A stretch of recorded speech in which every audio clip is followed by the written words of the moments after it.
गगन दमदमा बाजिया, पड़या निशानी घाव, खेत बुहारिया सूरमा, मुझे मरण का चाव।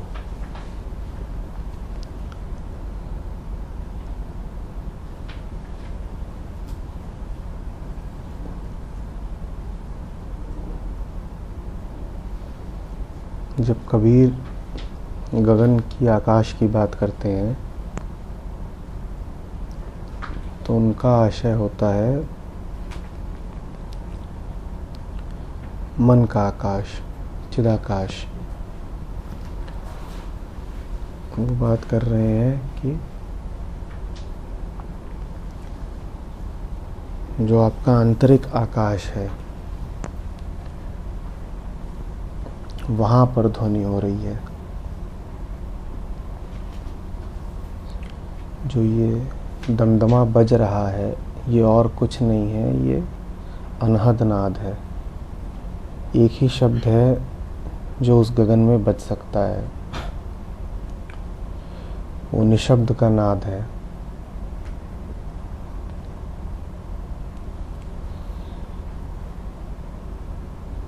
मन भरा रहता है आवाज़ों से, शोर से, शब्दों से, और ये सब बाहरी होते हैं। और जब तक मन में बाहरी ध्वनियाँ रहती हैं तब तक उसकी अपनी आवाज़ छुपी छुपी सी ही रहती है।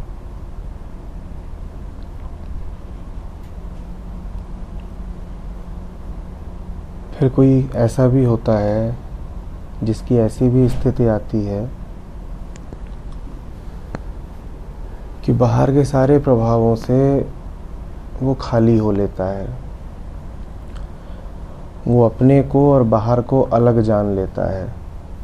उसके लिए संभव हो पाता है ये भेद कर पाना कि मैं बाहरी नहीं हूँ। अब वो बाहरी प्रभावों का और बाहरी शोर का भी गुलाम नहीं रह जाता। जिसका मन बाहरी से खाली हो लिया वो फिर अपना अंतर्नाद भी सुन पाता है।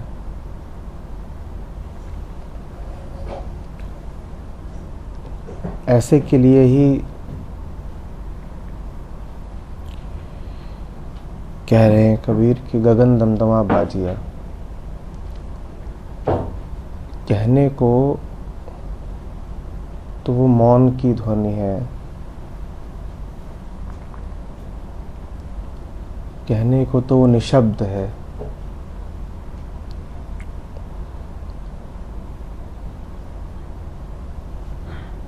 लेकिन जो सुनते हैं उनके लिए वो किसी नगाड़े से कम नहीं है, किसी दमदमे से कम नहीं है।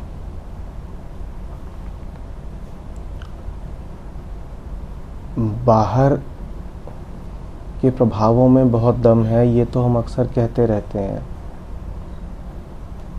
बाहर की आवाज़ें हम पर हावी हो जाती हैं, ये भी हमने बहुत अनुभव करा है।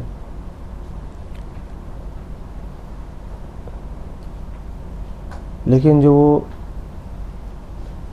उस नाद को सुनते हैं सिर्फ वही जानते हैं कि जिसने उसको सुन लिया अब उसके सामने कोई विकल्प नहीं रह जाता। इतनी ताकतवर आवाज़ है उसकी। फिर दुनिया भर की 100 आवाज़ें, चाहे वो कहीं से आ रही हों, दुनिया भर की 100 आवाज़ें भी आपको अपनी तरफ आकृष्ट नहीं कर सकती हैं अगर चिदाकाश में उठती वो मौन की आवाज़ आपको सुनाई देने लगी। इतनी कशिश है इसमें, इतना खिंचाव है उसमें। इसी कारण दमदमा है, नगाड़ा है। निर्विकल्प हो जाएंगे आप। कोई दूसरा रास्ता ही शेष नहीं बचेगा। फिर भीतर से मालिक जो कह रहा होगा वो करना ही पड़ेगा। एक तरफ से देखें तो गुलामी की सी हालत है, क्योंकि कुछ और कर ही नहीं सकते, और दूसरी तरफ से देखें तो बड़ी सुविधा की हालत है, क्योंकि कुछ और करने का विकल्प ही नहीं है। तो न सोच है न विचार है, सीधा सहज कर्म है। अब सुनो, समझो और उसे कर्म में तब्दील होने दो। गगन दमदमा बाजिया।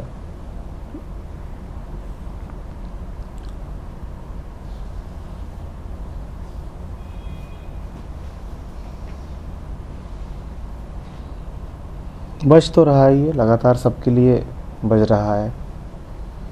ऐसा नहीं है कि कोई विशेष आयोजन करना पड़ेगा।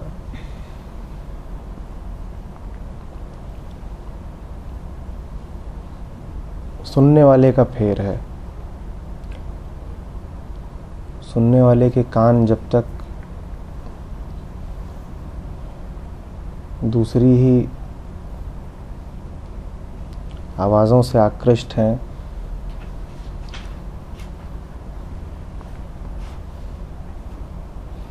उसको मौन का संगीत सुनाई देता नहीं है। वो सब कुछ सुन लेगा, सिर्फ वही नहीं सुन पाएगा जिसमें सार है।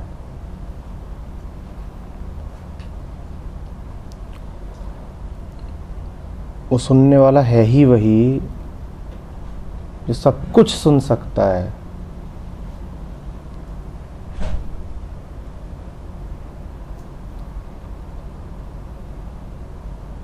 वो एक सामाजिक कृत्य है, उसको पैदा ही समाज ने किया है।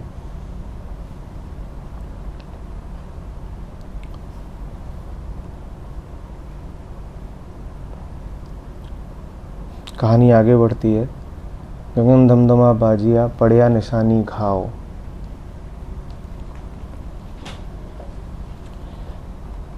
बिल्कुल उपयुक्त शब्द चुना है कबीर ने, घाव।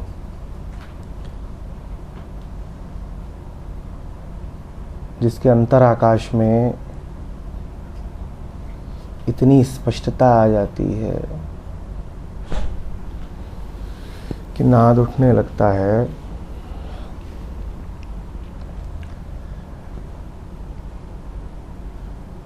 बाहर बाहर तो उसको घाव ही झेलने पड़ते हैं।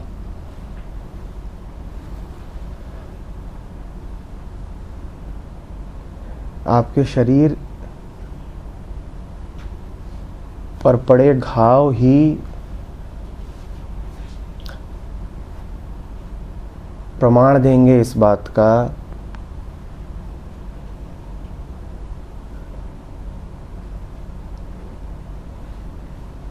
कि आपके मन में उस परम की रणभेरी बज रही है।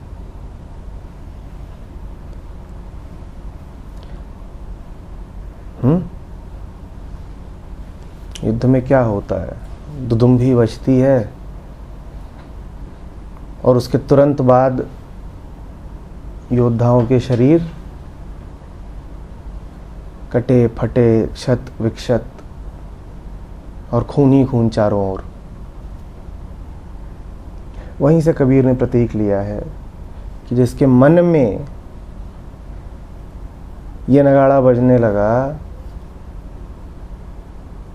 तो अब वो युद्ध में उतर गया और उसे घाव खाने ही पड़ेंगे। वही प्रमाण है, वही निशानी है। ये हो ही नहीं सकता कि भीतर से तो नाद उठे और बाहर आप तब भी समायोजित रहो, एडजस्टेड रहो, सामाजिक रहो। नहीं हो सकता। नाद उठेगा नहीं कि घाव पड़ेगा जरूर। और हुआ भी यही है हमेशा इतिहास में। जिनके भी भीतर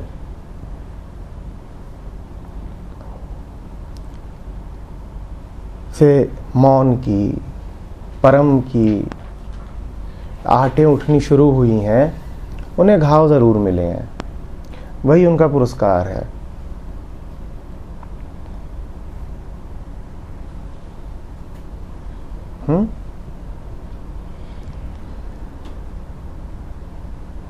अपने घावों को, उससे रिश्ते खून को योद्धा अपनी बदकिस्मती नहीं मानते।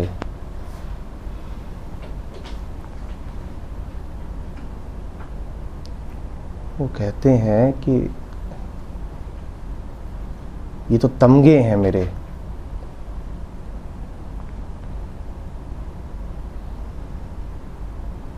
इनका मिलना लाजिमी था।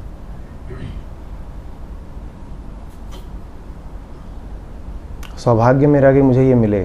वो डरते नहीं हैं, वो शिकायत करने नहीं जाते। वो ये नहीं कहते हैं कि मेरे साथ तो कुछ अच्छा हुआ था, मैं तो बाकियों से श्रेष्ठ हूं, मेरा चित्त तो साफ हुआ, फिर मुझे क्यों घाव पड़े, मुझ पर क्यों आक्रमण हुए। कोई शिकायत करने जाएंगे ही नहीं। उन्हें पता है कि ऐसा होना ही है। बल्कि यदि ऐसा ना हो तो अचरज की बात होगी।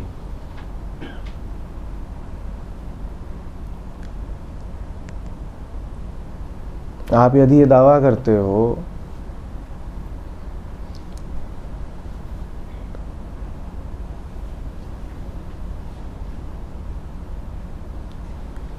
कि मन की शुद्धि पा ली है, कि परम से संपृक्त हो गए हो, कि बाहरी आवाज़ों से मुक्त हो गए हो,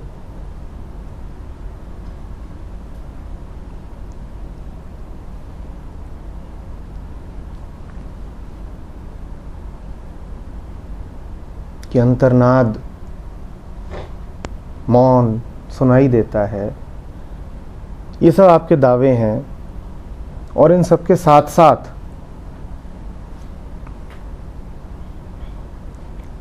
आप घर परिवार समाज में भी बड़े सम्माननीय हो, तो मामला कुछ जमा नहीं, ये संभव ही नहीं है, ये संभव ही नहीं है। और देखने में तो यही आता है, देखने में तो ये आता है कि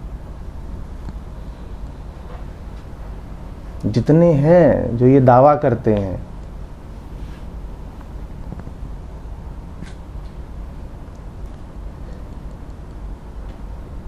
कि हमारा योग हो गया,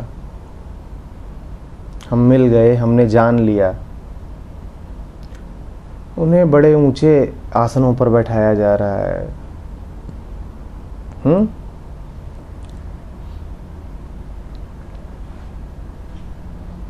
उनके ऊपर फूलों की बारिश है, उनकी बड़ी प्रतिष्ठा है। घाव कहीं नजर नहीं आते।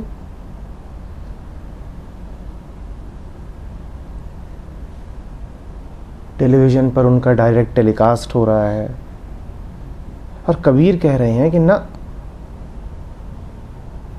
जिसके अंतर गगन में ध्वनि उठेगी उसकी तो निशानी ही घाव है, और घाव ना दिखाई दे तो समझ लेना इससे कोई ध्वनि अभी उठी नहीं। ये कैसी बात है? जीसस को उठी थी ध्वनि और घाव खाए उन्होंने।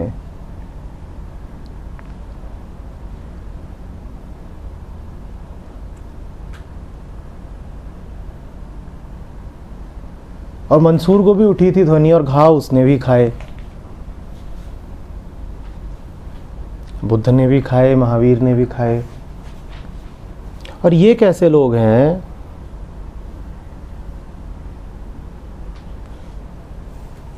या ऐसा है कि स्वर्ण युग आ गया है मानवता का और मानवता ने मंसूरों को और ईसाओं को अचानक से सम्मान देना शुरू कर दिया है? नहीं, ऐसा तो नहीं हुआ है। लोग तो वैसे के वैसे ही हैं। इसका मतलब एक ही है, वहां अभी कोई दमदमा बजा ही नहीं है।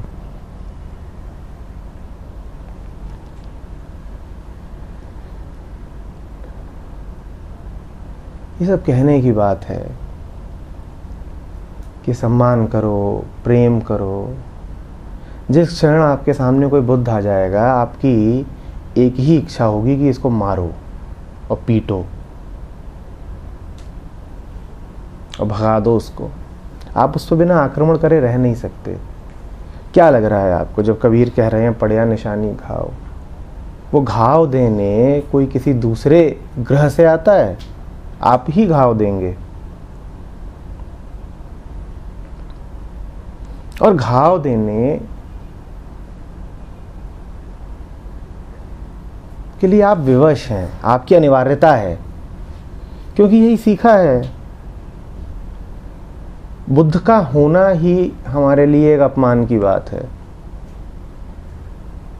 उसका होना ही लगातार हमें ये बताता है कि हमारे रास्ते कितने टेढ़े, कितने गलत हैं और कितने मूर्खतापूर्ण हैं। और कोई दिन रात आपको ये एहसास कराए, अपने होने भर से ये एहसास कराए, कुछ ना बोले तब भी ये एहसास कराए कि तुम पगले हो, तो आपके सामने विकल्प क्या है? आपको उसे मारना ही पड़ेगा। आप चिढ़ जाओगे।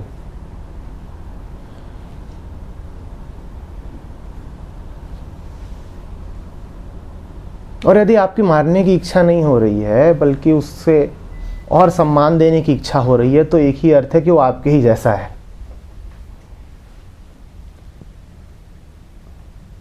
फिर तो एक डाल दो पंछी बैठे, कौन गुरु कौन चेला।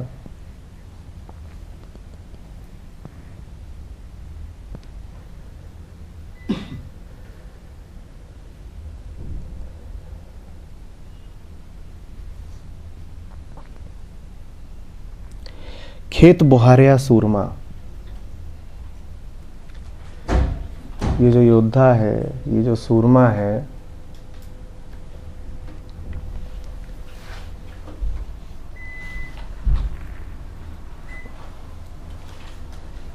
इसका रण क्षेत्र ही इसका मंदिर है। वही इसकी कर्म भूमि है।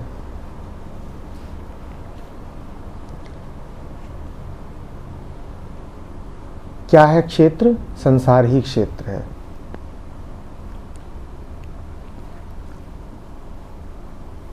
भगवद गीता में जब हम क्षेत्र क्षेत्रज्ञ विभाग योग पर आते हैं तो खूब समझाया है कृष्ण ने। जो दिखाई दे, जो प्रतीत हो, ये पूरा संसार यही क्षेत्र है तुम्हारा। उसी की बात कबीर कर रहे हैं। खेत बुहारिया सूरमा, ये सूरमा, ये योद्धा, ये संत अंदर से पूरा भर चुका होता है, या यूं कहिए कि खाली हो चुका होता है। एक ही बात है। वहां तो अब सिर्फ मौन बचा है, और उस मौन ने उसको पूरा लबरेज कर दिया है।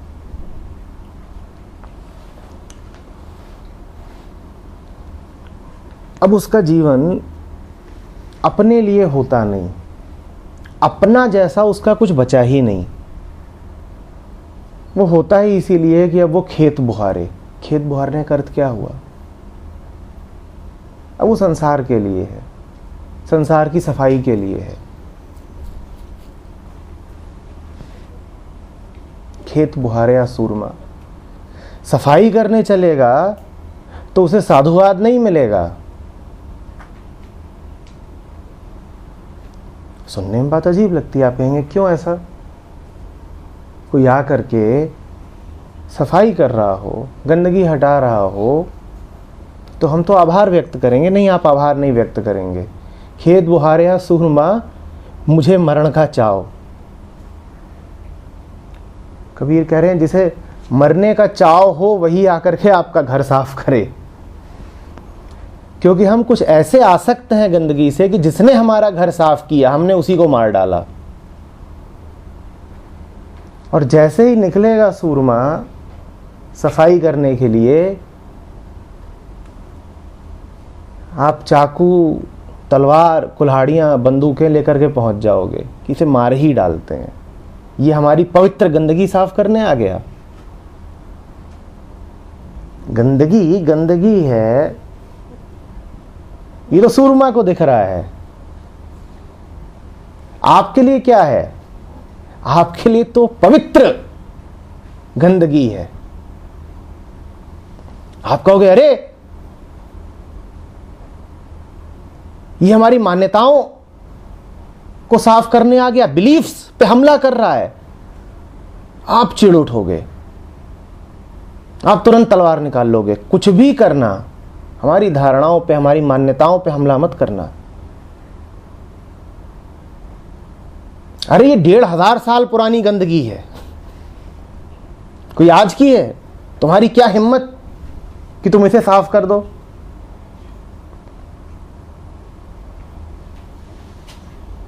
तो मरना तो उसकी नियति है, घाव खाना तो उसकी नियति है। और आप जब उससे कहोगे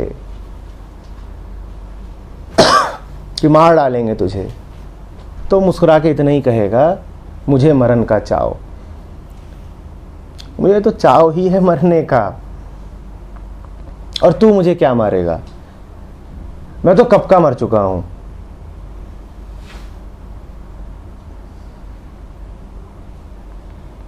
मरण मरण सब करें, मरण न जाने कोय, मैं कबीरा ऐसा मरा दूजा जन्म ना होए। मैं तो कब का मर चुका हूं।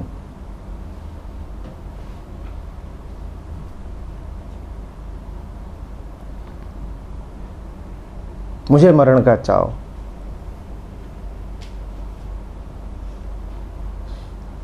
वो दूसरे होंगे जिन्हें मरने से डर लगता है। आओ मारो मुझे। वही मरेगा जो मरते हैं, उसे मर ही जाने दो। हमने तो अपना अमर स्वरूप जान लिया है, वो नहीं मरेगा।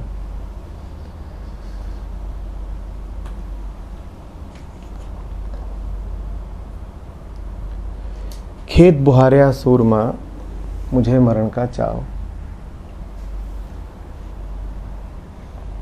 कैसे निपटेंगे आप ऐसे आदमी से? ये जो इंसान है, ये मानवता के पैर में कांटे की तरह गड़ा हुआ है। पैर में क्या, छाती में गड़ा हुआ है कांटे की तरह, और निकल नहीं रहा है। बड़ी दिक्कत है। हमारी सबकी सामूहिक इच्छा यही है कि किसी तरह इसको निकाल के फेंक दो, पर ये ऐसा जिद्दी है कि निकलता नहीं है। आपको बड़ी सुविधा हो जाए, ना गगन से कोई आवाज आए, ना कोई सूरमा हो, ना कोई खेत बुहारने के लिए इच्छुक हो, बड़ी सुविधा रहे। हम जिन तरीकों से जी रहे हैं, जिन धारणाओं को पकड़ के चले जा रहे हैं, उन्हीं पे चलते रहें। कोई आए ही ना परेशान करने, कोई आए ही ना टोका टाकी करने, कोई आए ही ना जो कहे कि अरे पागल, गंदगी पकड़ के बैठे हो। बड़ी सुविधा रहे। पर इनका क्या करें? ये ऐसे पागल अनायास टपक ही पड़ते हैं पता नहीं कहां से, जिन्हें मरने का चाव होता है, जिन्हें घाव खाने में ही आनंद होता है, जो घाव को देखते हैं और कहते हैं अच्छा हुआ, प्रसाद मिला है।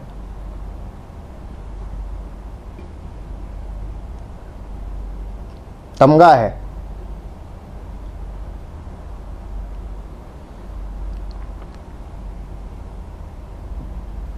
बड़ा कष्ट है हमें।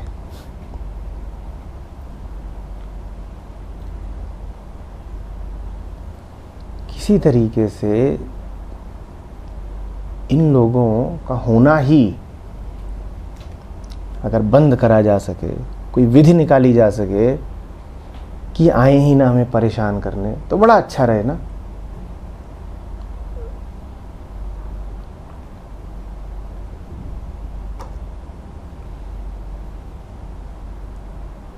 मजे में सोएं, सपने देखें। ये आते हैं, हमारे सपने तोड़ते हैं,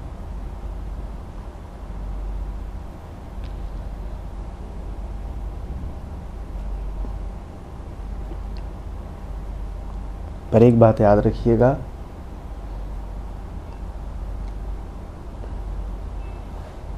मानवता आज जहाँ भी है ऐसे ही चंद मुट्ठी भर लोगों की वजह से है। बाकी तो कीड़े मकोड़े होते हैं, आते हैं और चले जाते हैं।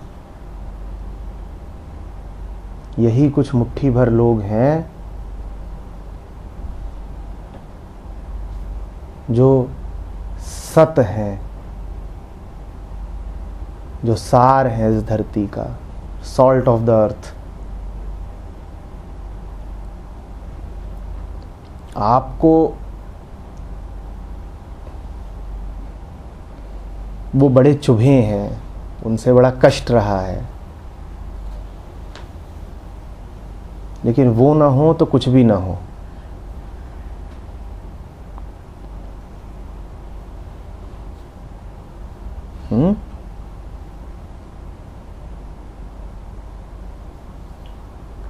ऐसे ही लोगों के लिए किसी कवि ने कहा है कि उम्र सारी गुनाहों में बिताकर जब मरूंगा देवता बन के पूजूंगा। ये लोग जब तक जिंदा रहे हैं आपने इन्हें गुनहगार ही घोषित किया है, और आपको यही दिखाई दिया है कि इन्होंने ये गलतियां की, ये गुनाह किए, और गुनाह तो करते ही हैं। आपके सारे नियम कायदे तोड़ ही देंगे, वो आपके मन के अनुसार चलते ही नहीं। उनको तो उनका दूसरा ही कोई मालिक मिल गया है, वो सिर्फ उसके अनुसार चलते हैं, वो आपके अनुसार नहीं चलते। आपकी सारी नैतिकता तोड़ देते हैं। उनका एक एक कर्म ऐसा ही दिखाई देता है कि ये तो घोर निंदनीय, घोर अनैतिक कर्म है, तो आप उन्हें गुनहगार घोषित करते रहते हैं। उम्र सारी गुनाहों में बिताकर जब मरूंगा देवता बनकर पूजूंगा। हाँ, जब वो मर जाते हैं तो उसके बाद फिर आप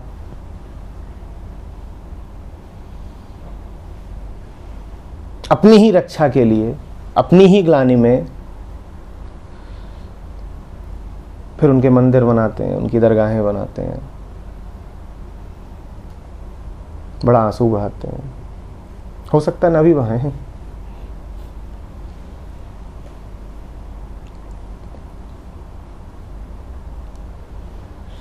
उसी कविता में कवि आगे कहता है, सभ्यता की जिस अटारी पर खड़े हो वो हम ही बदनाम लोगों ने रची है।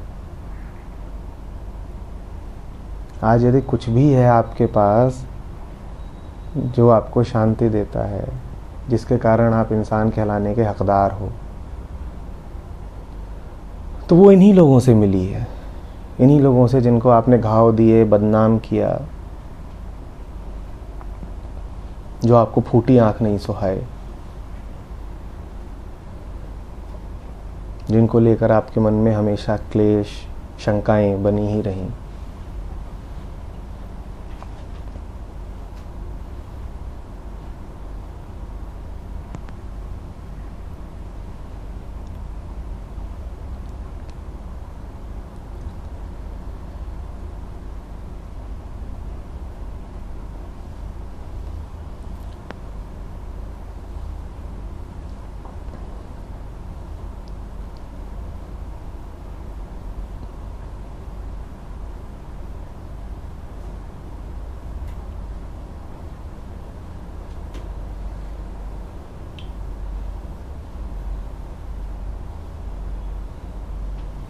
देखिए, जहाँ तक इस शरीर की बात है, एक ही जन्म है। और आप तो अपने आप को ये शरीर ही जानते हैं, तो उसका तो एक ही जन्म है, आपका एक ही जन्म है। आप जो है उसका एक ही जन्म है। बहुत समय है नहीं।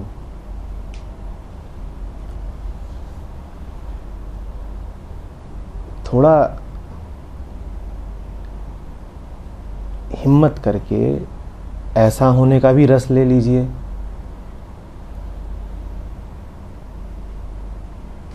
कौतूहल के नाते ही सही,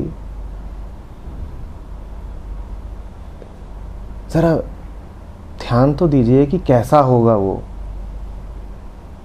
जिसको दिखता होगा कि इन रास्तों पर बड़ा खतरा है, जान का जोखिम है, और फिर भी वो हंस के कहता होगा मुझे मरण का चाव, मुझे तो इन्हीं पे चलना है।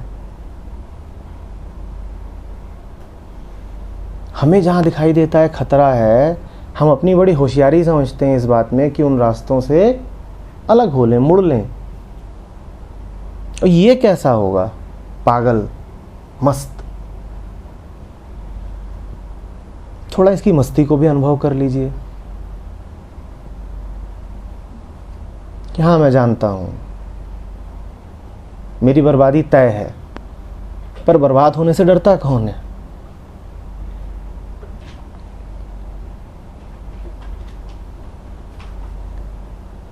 कैसी होंगी उसकी आंखें? कैसा दिखता होगा वो जब वो बोलता होगा कि जा रहे हैं बर्बाद होने, बड़ा आनंद है। और कैसी हैं हमारी आंखें जिनमें से डर चूता रहता है हर समय।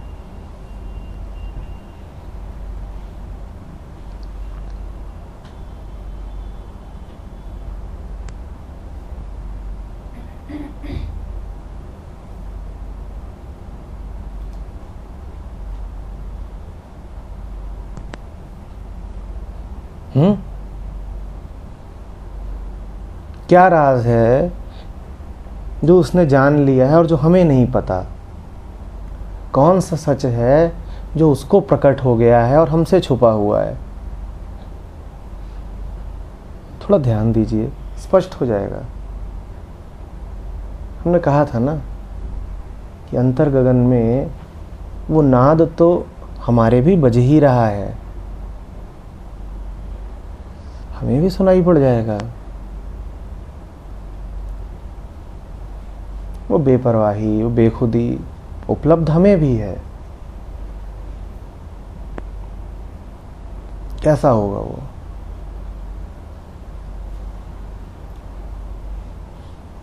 जिसको आप घाव पे घाव दिए जाते हो और वो फिर भी आपका घर बुहारे जाता है। कैसा होगा वो जिसका दिल इतना बड़ा है?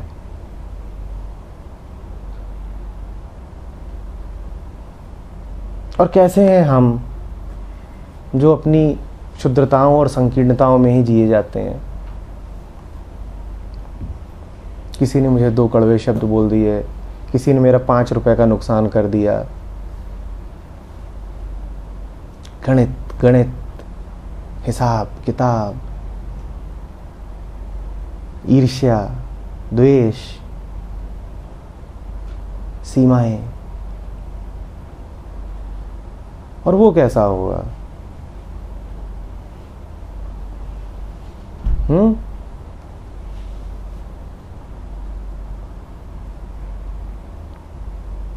एक ज़ेन प्रतिमा है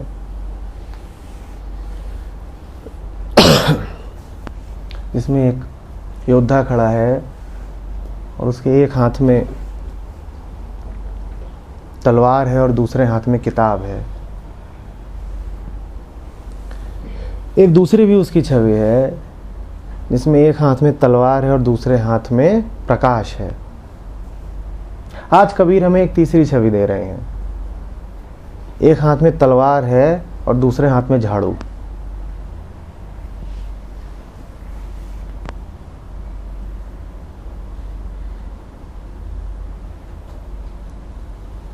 खेत बुहारिया सूरमा।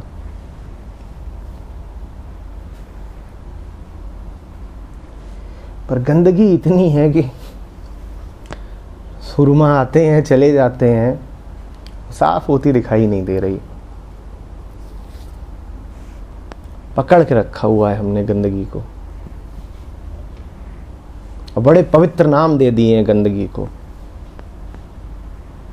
ऊंचे से ऊंचे नाम दिए हैं।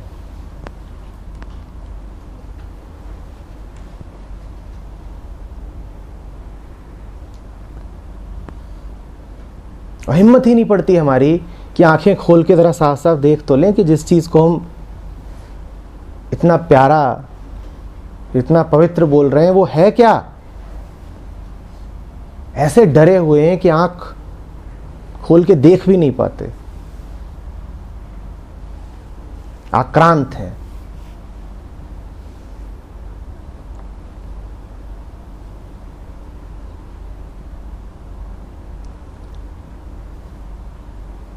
सत्य बेताब है सामने आने को, आता है, बार बार सामने आता है, तुरंत मुंह फेर लेते हैं, पीठ दिखा देते हैं।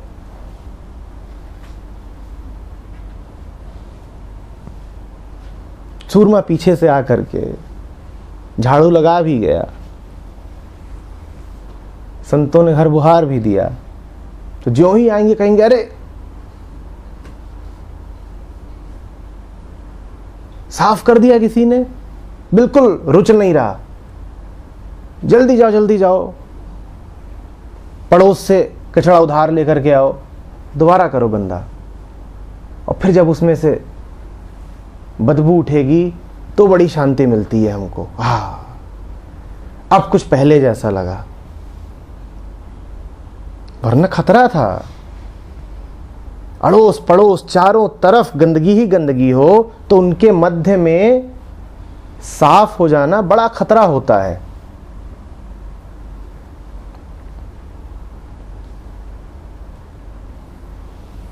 धूमिल ने कहा है कि जिस बस्ती में सब नंगे हों, वहां अगर आपके पास आंखें हैं तो आपकी जान को खतरा है, नंगे आपको छोड़ेंगे नहीं। तो नंगों की बस्ती में जान बचाने के लिए अंधा हो जाने के अलावा कोई विकल्प नहीं होता।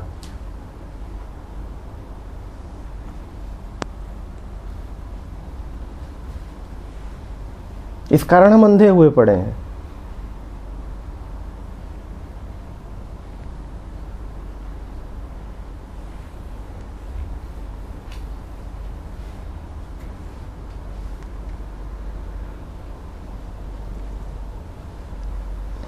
एक मछुआरा था,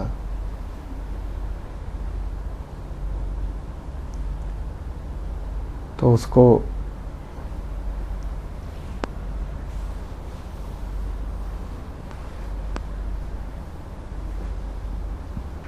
लोगों ने कहा कि तू दिन रात यहाँ मछलियों के बीच में रहता है, काटा कूटी करता है, बड़ी बदबू उठती है। तो शहर में उस तरफ जो है इत्र का बाजार है, वहां चल, वहां से तुझे कुछ अलग अलग तरीके इत्र परफ्यूम्स खरीद के दिए जाएं। मछुआरे ने कहा बदबू उठती है, हमें तो आई नहीं आज तक, कैसी बातें कर रहे हो, हमें तो सब यही बताते हैं कि बड़ी भीनी भीनी खुशबू है तुम्हारी। उससे पूछा कौन बताते हैं सब? बोले बीवी यही कहती है। अब बीवी भी मछुआरन, और कौन बताता है? माँ बाप यही बताते हैं, पुश्तैनी मछुआरे हैं, और कौन बताता है? दोस्त यार यही बताते हैं, वो भी सब मछुए। उन्होंने सबने यही बताया कि बड़ी खुशबू है। कहा अच्छा चल कोई बात नहीं, एक बार थोड़ा सा बदलाव के लिए। अब वो पहुंचा वहां इत्र के बाजार में, वहां चारों तरफ इत्र की दुकानें, खस, केवड़ा, गुलाब। ये वहां पहुंचा और इसको दौरा आ गया, बिल्कुल छटपटा के जमीन पे गिर पड़ा और तड़प रहा है, बर्दाश्त ही नहीं हुआ इससे। मुंह से झाग आने लग गया। वो चारों तरफ इत्र के व्यापारी, उन्होंने कहा अरे अरे अरे, वो जो खुशबुएं थीं वो दवा की तरह भी प्रयुक्त होती हैं। तो कोई ला रहा है, बोल रहा है ये खास खुशबू है, ये इसको सुंघाओ, अभी ये ठीक हो जाएगा। जितना वो उसको खुशबू सुंघा रहे हैं वो उतना तड़प रहा है, जान देने को तैयार हो गया है, अब नहीं बचूंगा। तभी किसी ने कहा अरे मछुआ है, इसकी बस्ती से किसी को लेकर के आओ।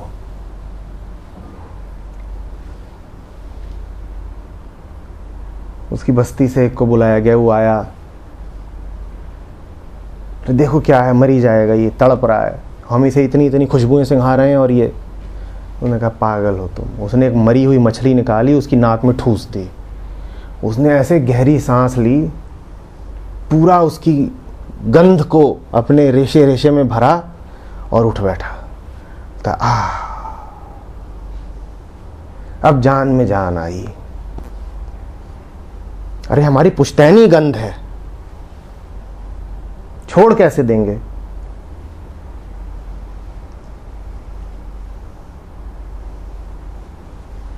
और उसके बाद उसने जितनी गालियां हो सकती थी उतनी दी इत्र के व्यापारियों को।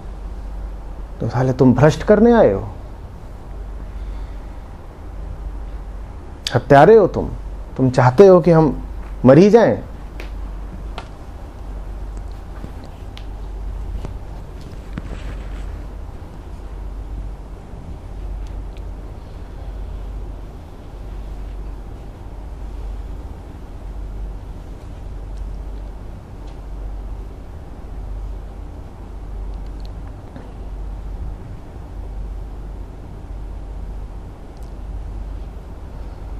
खेत बुहारिया सूरमा, मुझे मरण का चाव।